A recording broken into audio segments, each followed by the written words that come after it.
નમસ્કાર. Shri MB Karnavat high school Palanpur દ્વારા ચાલતા ઓનલાઈન શિક્ષણના વર્ગોમાં ધોરણ 12 કોમર્સના સર્વે વિદ્યાર્થી ભાઈ બહેનોનું સ્વાગત. આજે આપણે વિષય આંકડાશાસ્ત્ર ભાગ 1 એનું પ્રથમ પ્રકરણ 1 સૂચકાંક, એમાં 11 લેક્ચર દ્વારા લાસ્પેયર ફિશર પાસેના સૂચકાંકના મુદ્દાઓ અને દાખલાઓને ગણન કાર્ય કર્યું. આજે આપણે લેક્ચર 12 શરૂ કરીએ છીએ. ચેપ્ટરનો છેલ્લો નવો મુદ્દો, જીવન નિર્વાહ ખર્ચનો સૂચકાંક.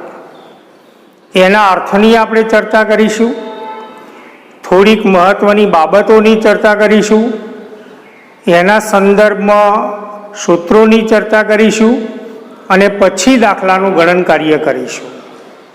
એટલે બહુ મહત્વનો છેલ્લો મુદ્દો, જીવન નિર્વાહ ખર્ચનો સૂચકાંક. તો આપણે જાણીએ છીએ કે બજારમાં વસ્તુઓના ભાવોમાં વધઘટ થતી જોવા મળે છે અને આ ભાવોમાં થતી વધઘટ સમાજના જુદા જુદા વર્ગના લોકોના જીવન નિર્વાહ ખર્ચમાં ફેરફાર થાય છે. લોકોના જીવન નિર્વાહ ખર્ચની અંદર થતા ફેરફારો માપવા માટે જીવન નિર્વાહ ખર્ચનો સૂચકાંક શોધવામાં આવે છે. એટલે કે સમાજના કોઈ એક વર્ગ, કાં તો ગરીબ વર્ગ હોય, તવંગર વર્ગ હોય કે મધ્યમ વર્ગ હોય, દરેક વર્ગનો જીવન નિર્વાહ ખર્ચનો સૂચકાંક અલગ અલગ શોધવામાં આવે છે. તો સમાજના કોઈ એક વર્ગના લોકોના કોઈ એક સમયે જીવન નિર્વાહ ખર્ચમાં આધાર વર્ષની સરખામણીએ ચાલુ વર્ષમાં થતા સાપેક્ષ ટકાવારી ફેરફારો દર્શાવતા આંકને જીવન નિર્વાહ ખર્ચનો સૂચકાંક કહે છે. એટલે સમાજના દરેક વર્ગનો અલગ અલગ સૂચકાંક શોધવામાં આવે છે. ગરીબ વર્ગનો અલગ સૂચકાંક, મધ્યમ વર્ગનો જીવન નિર્વાહ ખર્ચનો અલગ અલગ સૂચકાંક, આધાર વર્ષની સરખામણીએ ચાલુ વર્ષના સાપેક્ષમાં થતા સૂચકાંકમાં થતા ફેરફારો દર્શાવતા આંકને જીવન નિર્વાહ ખર્ચનો સૂચકાંક કહેવામાં આવે છે. આપણે જાણીએ છીએ કે સમાજના દરેક વર્ગના લોકોનો દરેક વસ્તુઓ પાછળ ખર્ચ સરખો હોતો નથી. ગરીબ વર્ગની સરખામણીએ તવંગર વર્ગના લોકોનો ખર્ચ વધારે હોય છે, કારણ કે એમની આવક પણ વધારે હોય છે. સામાન્ય રીતે જ્યારે જીવન નિર્વાહ ખર્ચનો સૂચકાંક શોધવામાં આવે તો કયા વર્ગ માટે જીવન નિર્વાહ ખર્ચનો સૂચકાંક શોધવાનો છે પહેલાં નક્કી કરવામાં આવે છે. એનો હેતુ કે ગરીબ વર્ગના લોકોનો જીવન નિર્વાહ ખર્ચનો સૂચકાંક મેળવવાનો છે કે મધ્યમ વર્ગનો, એટલે હેતુની સ્પષ્ટતા કરવામાં આવે છે. ત્યાર પછી જીવન નિર્વાહ ખર્ચના સંદર્ભમાં બીજો મુદ્દો, કૌટુંબિક તપાસ, કૌટુંબિક અંદાજપત્રની તપાસ. દરેક વર્ગના લોકોનો દરેક વસ્તુઓ પાછળ ખર્ચ સરખો હોતો નથી, જુદો જુદો ખર્ચ હોય છે. ગરીબ વર્ગનો વસ્તુઓ પાછળનો ખર્ચ જેટલો હોય એના કરતાં ધનિક વર્ગના લોકોનો એ જ વસ્તુઓ પાછળનો ખર્ચ વધારે હોય છે. એટલે જ્યારે કૌટુંબિક અંદાજપત્રની તપાસ કરવામાં આવે તો મુખ્યત્વે 5 ખર્ચા ધ્યાનમાં લેવામાં આવે છે. 1 ખોરાક, બીજું બળતણ, ત્રીજું મકાન ભાડું. બળતણની અંદર વીજળીનો પણ સમાવેશ થઈ જાય. ત્યાર પછી કપડાં અને અન્ય ખર્ચ, પરચુરણ ખર્ચ. 5 ખર્ચા. ફરીથી 1 ખોરાક, ખોરાક પાછળ થતો ખર્ચ, કપડો પાછળનો ખર્ચ, મકાન ભાડું એના પાછળનો ખર્ચ, બળતણ અને વીજળી પાછળનો ખર્ચ અને પરચુરણ ખર્ચ, એમ 5 મહત્વના ખર્ચા જીવન નિર્વાહ ખર્ચની અંદર ધ્યાનમાં લેવામાં આવે છે. ત્યાર પછી એ વસ્તુઓના ભાવો મેળવવામાં આવે, વસ્તુઓના ભાવોની પ્રાપ્તિ. તો સામાન્ય રીતે વસ્તુઓના છૂટક ભાવ મેળવવામાં આવે, છૂટક ભાવ ધ્યાનમાં લેવામાં આવે. એક ગુણના પ્રશ્નની અંદર પણ આ મુદ્દો પૂછાય કે જીવન નિર્વાહ ખર્ચના સૂચકાંકમાં કયા ભાવો ધ્યાનમાં લેવામાં આવે છે? તો છૂટક ભાવો, જથ્થાબંધ ભાવો ધ્યાનમાં લેવામાં આવતા નથી. અને સામાન્ય રીતે સરકાર દ્વારા પ્રમાણિત દુકાનેથી આ વસ્તુઓ પાછળના છૂટક વસ્તુઓના ભાવો ધ્યાનમાં લેવામાં આવે છે. એ ભાવોની અંદર ભાવો મેળવ્યા પછી આપણે જાણીએ છીએ કે આપણે ભણી ગયા આધાર વર્ષ અને ચાલુ વર્ષ. તો આધાર વર્ષના ભાવ માટે P0 આપણે લખીએ છીએ, ચાલુ વર્ષના ભાવો માટે P1 સંજ્ઞાનો ઉપયોગ કરીએ છીએ. તો ત્યાર પછી એક મહત્વનો મુદ્દો સરેરાશ. અગાઉ આપણે ચર્ચા કરી હતી કે સૂચકાંકની રચના માટે ગુણોત્તર મધ્યક શ્રેષ્ઠ સરેરાશ છે. શ્રેષ્ઠ સરેરાશ ગુણોત્તર મધ્યક, પરંતુ તેની ગણતરી કરવી અઘરી છે. માટે ગુણોત્તર મધ્યકની જગ્યાએ પ્રચલિત સરેરાશ તરીકે ભારિત સરેરાશનો ઉપયોગ કરવામાં આવે છે. વિભાગ બી ની અંદર આ પણ મુદ્દો પૂછાય. ત્યાર પછી સૂચકાંકની રચના માટેનો એક મહત્વનો મુદ્દો ભાર. ભાર, વેઇટ. અહીંયા ભાર એટલે મહત્વ. તો સામાન્ય રીતે જીવન નિર્વાહ ખર્ચની અંદર દરેક વસ્તુઓનું મહત્વ એક સરખું હોતું નથી. આપણે 5 વસ્તુઓ ધ્યાનમાં લીધી: ખોરાક, કપડો, મકાન ભાડું, બળતણ અને વીજળી અને પરચુરણ ખર્ચ. તો સામાન્ય રીતે ખોરાક, કપડો, મકાન ભાડું, બળતણ અને વીજળી અને પરચુરણ ખર્ચ, આ દરેક વસ્તુઓનું મહત્વ દરેકના જીવનમાં એક સરખું હોતું નથી. કોઈ વસ્તુનું મહત્વ વધારે હોય તો કોઈ વસ્તુનું મહત્વ ઓછું હોય. તો દરેક વસ્તુનું મહત્વ અલગ અલગ હોય છે. તેથી વસ્તુઓના મહત્વના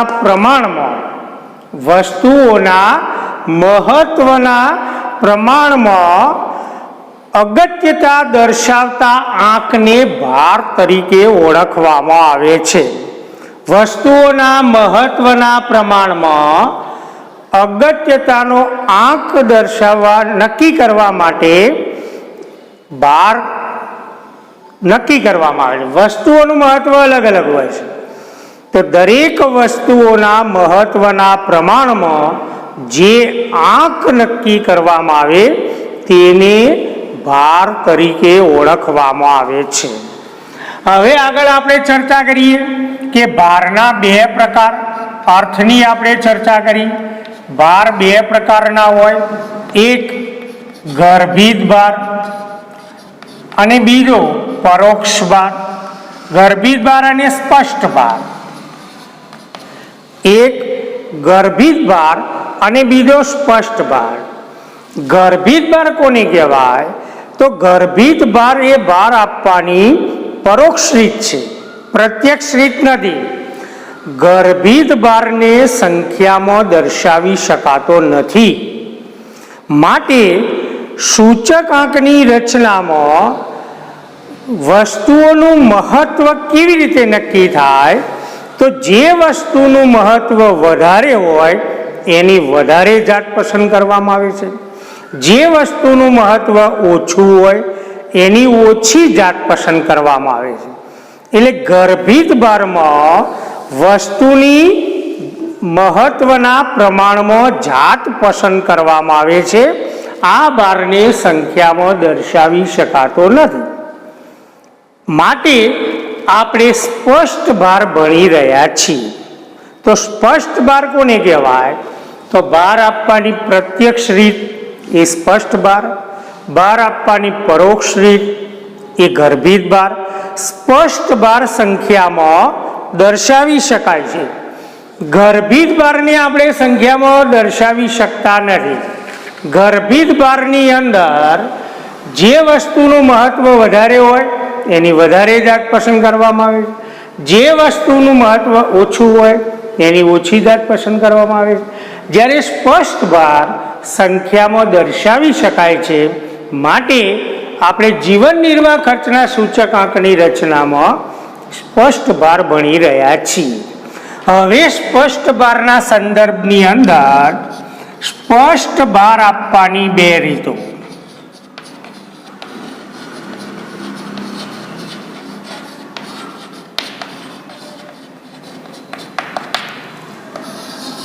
સ્પષ્ટ ભાર આપવાની બે રીતો, એક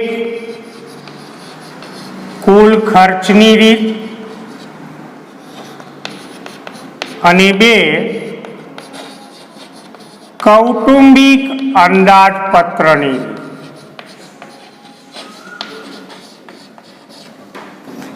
એક કુલ ખર્ચની રીત અને બે કૌટુંબિક અંદાજપત્રની રીત.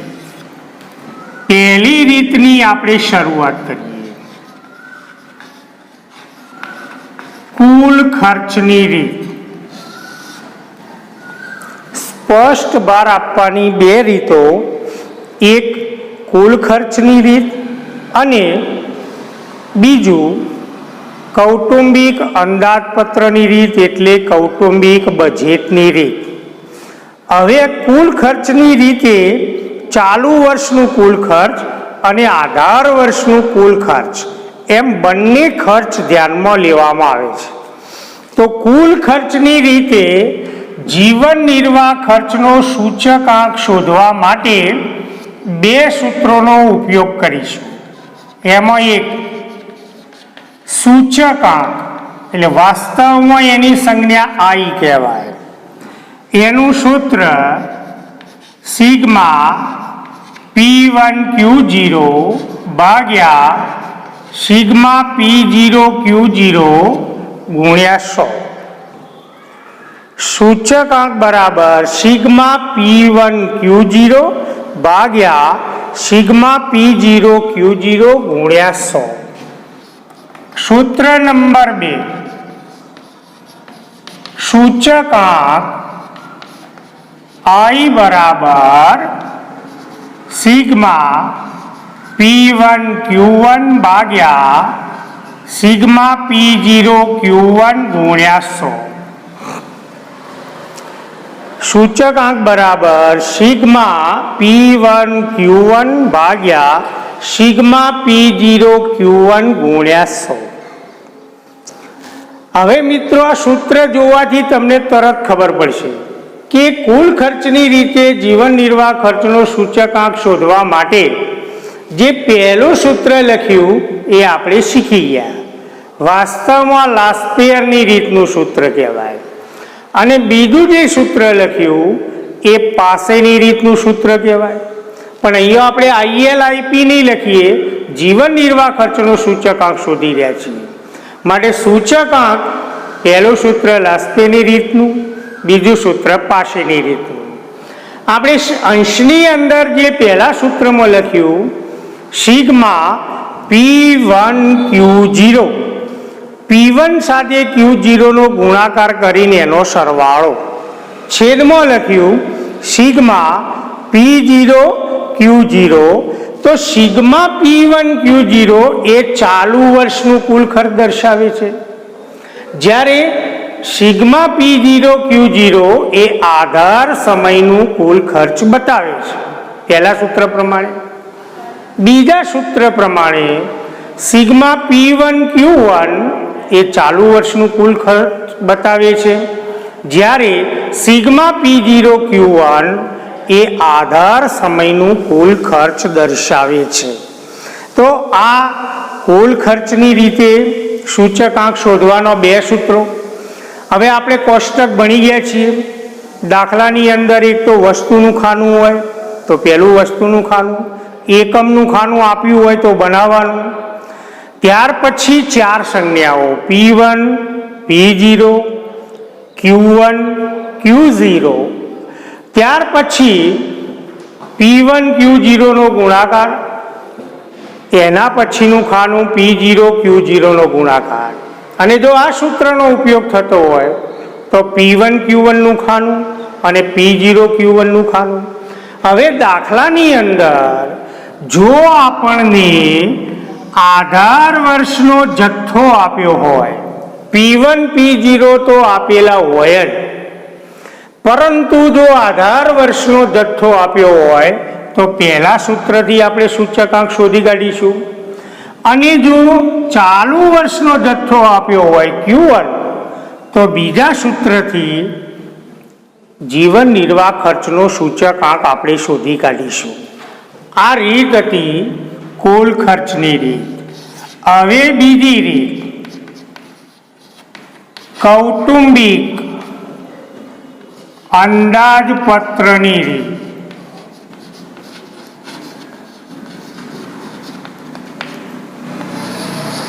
કૌટુંબિક અંદાજપત્રની રીત. હવે એનું સૂત્ર સૂચક આંક એટલે એનો સંકેત I બરાબર sigma IW upon sigma W. Sigma IW upon sigma W. I નો W સાથે ગુણાકાર કરીને સરવાળો અને W ના ખાનાનો સરવાળો. W એટલે ભાર, I એટલે સૂચકાંક દરેક વસ્તુનો. હવે ધારો કે દાખલામાં I નથી આપ્યા, અગાઉ આપણે ચર્ચા કરી. I નથી આપ્યા તો I ની ગણતરી કરવા માટે આપણે આ સૂત્રનો ઉપયોગ કરીશું. I બરાબર P1 ભાગ્યા P0 ગુણ્યા 100. I બરાબર P1 ભાગ્યા P0 ગુણ્યા 100. ચાલુ વર્ષનો ભાવ ભાગ્યા આધાર વર્ષનો ભાવ ગુણ્યા 100 કરીએ એટલે I મળી જાય. હવે ધારો કે W દાખલામાં નથી આપ્યા તો આપણે W ની પણ ગણતરી કરવી પડે. જો આપી દીધા હોય તો ગણતરી કરવાની જરૂર નથી, પણ W ન આપ્યા હોય તો W ની ગણતરી કરવી પડે. તો W બરાબર P0 Q0. P0 સાથે Q0 ના ખાનાનો ગુણાકાર. આધાર વર્ષનો ભાવ ગુણ્યા આધાર વર્ષનો જથ્થો બંનેનો ગુણાકાર કરીએ એટલે W મળી જાય અને એનો સરવાળો કરીએ એટલે સિગ્મા W. હવે કોષ્ટક જ્યારે બનાવવાનું થાય તો વસ્તુનું ખાનું, I આપ્યા હોય તો I નું ખાનું, W આપી દીધા હોય તો W નું ખાનું, એક જ ખાનું આપણે નવું બનાવીશું IW. પણ ધારો કે I નથી આપ્યા તો I નું ખાનું બનાવવું પડે. I બરાબર P1 ભાગ્યા P0 ગુણ્યા 100 અને W ન આપ્યા હોય તો W નું પણ આપણે ખાનું બનાવવું પડે કે P0 ગુણ્યા Q0. તો જીવન નિર્વાહ ખર્ચના સૂચકાંક માટે કાં તો કુલ ખર્ચની રીતે જીવન નિર્વાહ ખર્ચનો સૂચકાંક શોધી શકાય અથવા કૌટુંબિક અંદાજપત્રની રીતે. દાખલામાં જે રીતે સૂચકાંક શોધવાનો હોય એ રીતે ગણતરી કરવાની. સ્પષ્ટ કહ્યું હોય દાખલામાં કે કૌટુંબિક અંદાજપત્રની રીતે જીવન નિર્વાહ ખર્ચનો સૂચકાંક ગણો તો કૌટુંબિક અંદાજપત્રની રીતનો ઉપયોગ કરવાનો. જો સ્પષ્ટ કહ્યું હોય કુલ ખર્ચની રીતે જીવન નિર્વાહ ખર્ચનો સૂચકાંક શોધો તો કુલ ખર્ચની રીતનો ઉપયોગ કરવાનો. સ્પષ્ટ સૂચના દાખલામાં આપી હોય તો એનું આપણે પાલન કરીશું. હવે એના સંદર્ભમાં પુસ્તકની અંદર નજર કરો. સ્વાધ્યાય 1.4.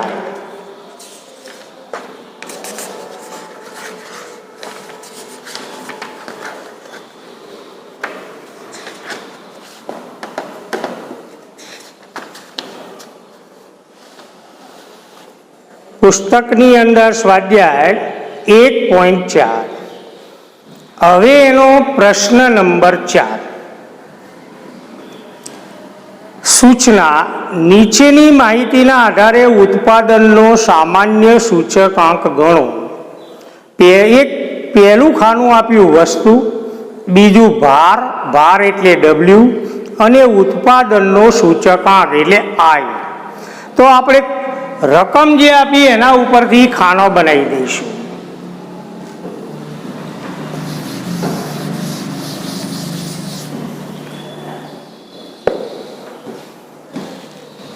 વસ્તુ,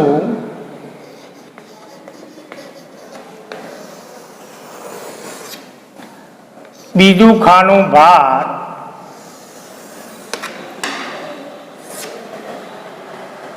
ત્રીજું ખાનું ઉત્પાદનનો સૂચકાંક.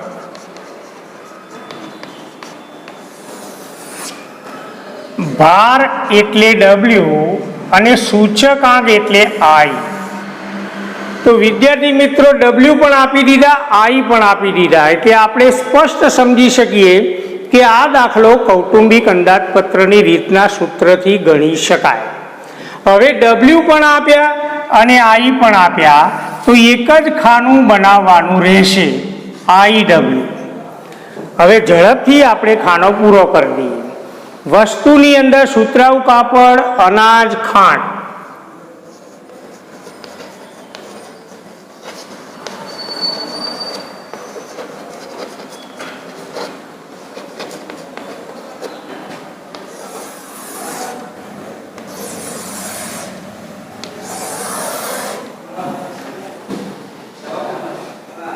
પોલાદ, તાંબુ, સિમેન્ટ.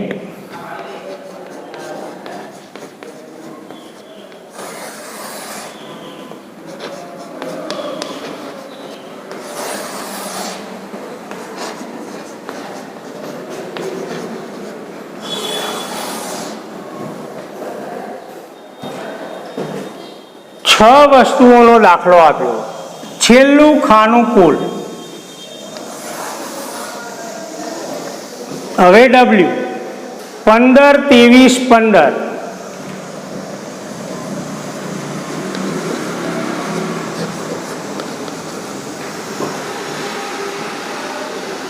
પચીસ, 10, 12.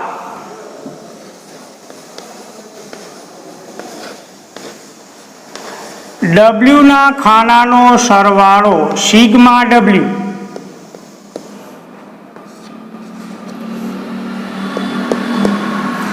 100. હવે ઉત્પાદનનો સૂચકાંક I 220, 225.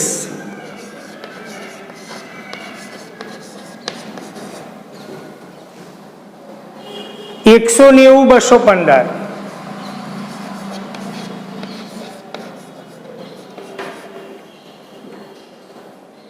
198, 220.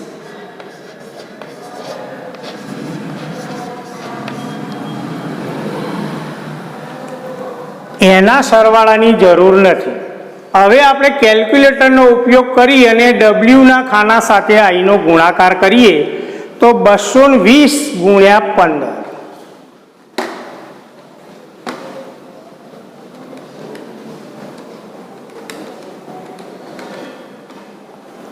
3300.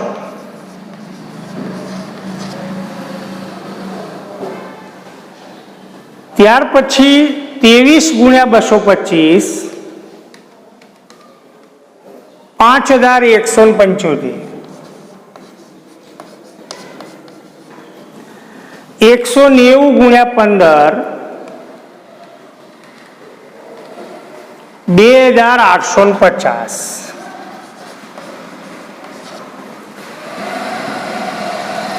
ત્યાર પછી 215 ગુણ્યા 25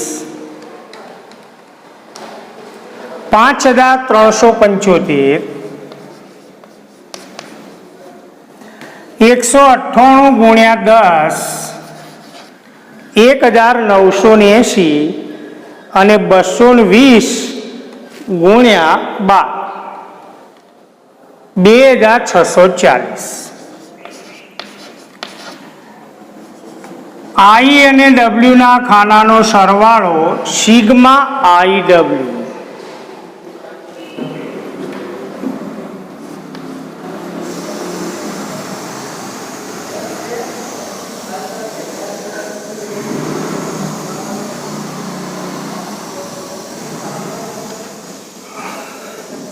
ચેક કરશો.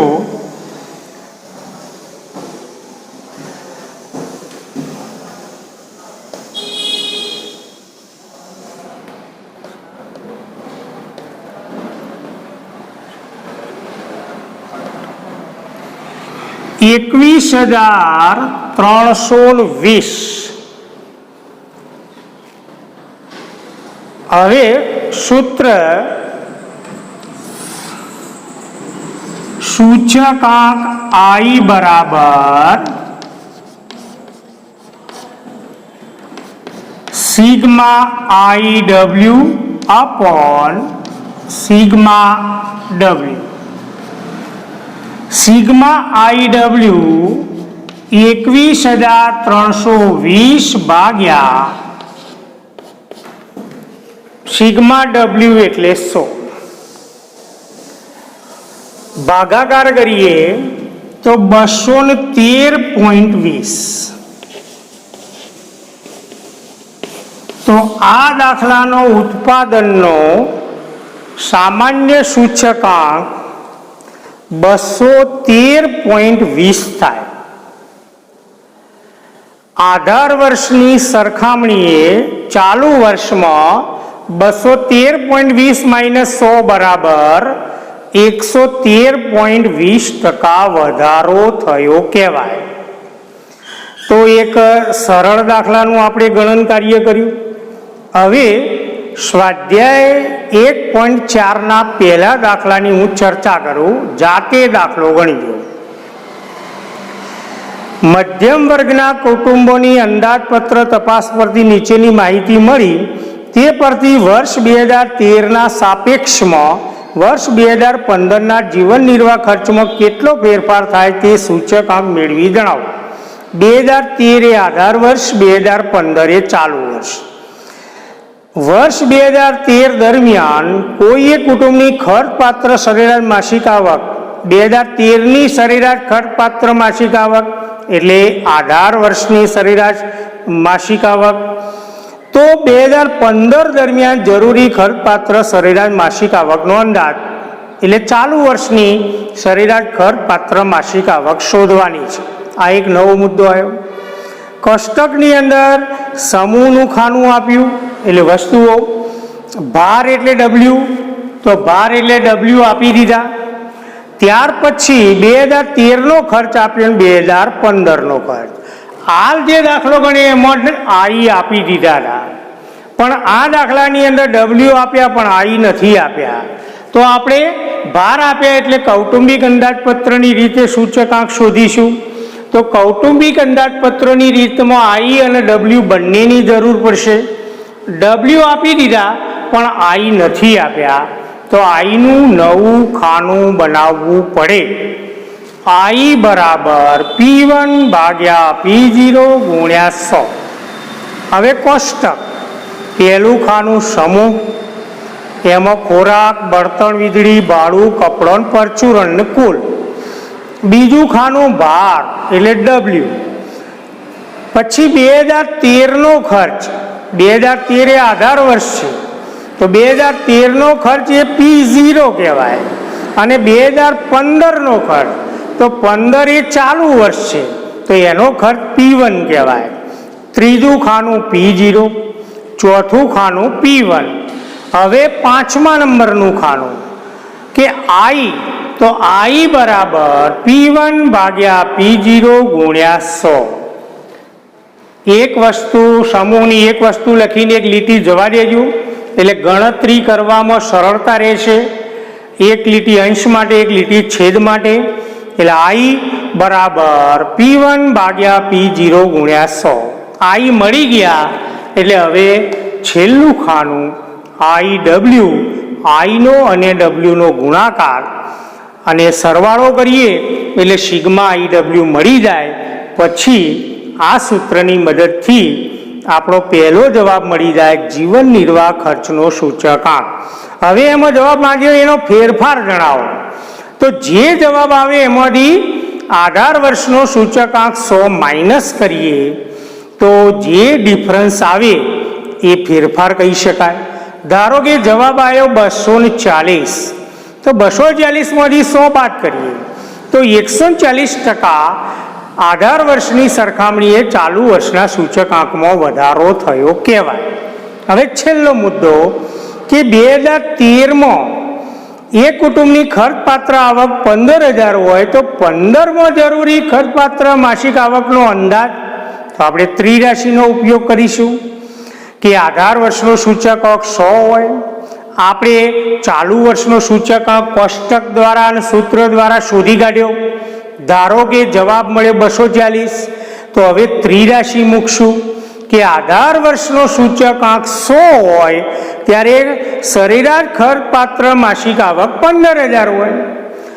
તો ચાલુ વર્ષનો સૂચકાંક 240 હોય તો ચાલુ વર્ષનો ખર્ચપાત્ર માસિક આવક કેટલી?